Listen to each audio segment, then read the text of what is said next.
Friday ngayon mga mosang, off ko today. Marami na naman akong oras para kinamahal ko at sa mga anak ko. Basta pag off ko, ang gusto ko lang, nandito na ako sa bahay. Kapag wala naman akong lakad, gusto ko nasa bahay lang ako at kausap ko sila mahal ko. Pero bago yan, kagabi, naglaba na ako ng mga uniform ko at yung mga damit ko pang araw-araw.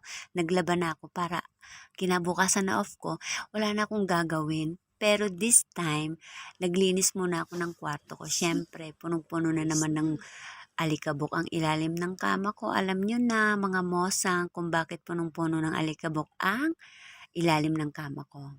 At syempre nagpalit ako ng kortina ko dito at nagpalit din ako ng cover ng kama ko at ng mga pillows ko bago ako nakipag-usap kina mahal ko. Kahit araw-araw kami magkausap ni mahal ko sa chat at video call, hindi pa rin kami nauubusan ng mga usapan mga mosang. Ganun talaga siguro, no? Tsaka madalas namin binabalikan yung mga nakaraan namin na ang sarap balikan mga mosang. Hanggang sa future namin, lagi namin pinag-uusapan yon. Yung baby ko, pa-cute ng pa-cute. Sabi ko, i-kiss niya ako. Ayaw naman akong i-kiss. Pa-cute lang ng pa-cute. Parang gusto ko nang umuwi mga mosang. Nakakamiss kasi. Ewan ko ba, ready akong umuwi anytime. Pero sabi ko nga, hinahayaan ko lang si Lord kung ano talaga yung plano niya. So, go with the flow lang ako. Ang mahalaga lang naman kasi talaga sa akin ay yung pamilya ko. Nasa side ko lagi sila. Ano man ang mangyari, nasa side ko lang talaga sila, lalo na si mahal ko. Tsaka ang sarap makipag-usap sa taong mahal mo, di ba mga mosang? Ikaw, nakakausap mo ba yung taong mahal mo? Kasama ka ba niya sa mga pangarap niya? Kasama ka ba niya habang buhay? Ikaw ba yung pinapangarap niya? At ikaw ba yung mundo niya? Anyway, mga mosang, basta ang para sa akin, lagi kong pinagdarasal na sana hindi magbago ang pamilya ko. Sana hindi magbago yung takbo ng pamilya namin kung anong meron kami ngayon.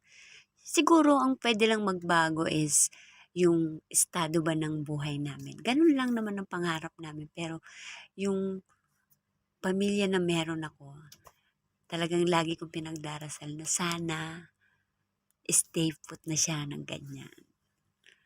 Sabi nga nila, kung hindi ka maswerte sa isang bagay na gusto mo, at least maswerte ka naman na may pamilya ka, na may asawa kang ganyan.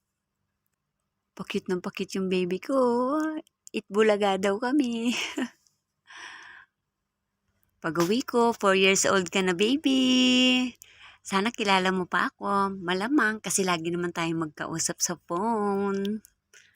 At sabi ni Papa, sasanayin ka na niyang matulog katabi nila ate bago ako umuwi.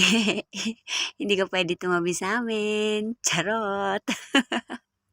Siyempre sabi ko kay mahal ko, huwag niya ipapaalam sa mga bata kung kailan ang uwi ko. Para iso-surprise ko lang sila. Pero susunduin nila ako malamang. Hindi lang nila alam na ako ang susunduin nila. Ganun lang plano. Diyos ko, 4 months pa lang ako dito mga mosang. Yung pag-uwi na talaga ang pinag-uusapan namin. Lagi kong ewan ko ba, nakakainis. Yung gusto mong mag-abroad, tapos nung nasa abroad ka na, gustong-gusto mo na rin umuwi. 'Di ba? Tapos yung sponsor ko naman dito, lagi niyang sinasabi na papuntahin ko na daw dito si mahal ko. Ayaw naman ni mahal ko na iwan yung mga bata, no? Hindi po pwede, ayaw niya ng ganun. Kasi baka malayo daw yung loob ng mga anak namin sa amin. Okay na daw yung kahit isa lang sa amin ang hindi nila kasama. At least kahit papano may kasamang isang magulang yung mga anak namin. Kaya sabi ni mahal ko, hindi siya pupunta dito na mag-isa. Hindi niya iiwan yung mga bata. Kaya sabi ko sa sponsor ko, saka na pag-usapan yung mga ganyan kasi wala sa plano ni mahal ko. Hindi talaga siya pumapayag na siya pumunta dito na makasama ako. 'Di ba? Ang swerte ko na may ganyan akong asawa.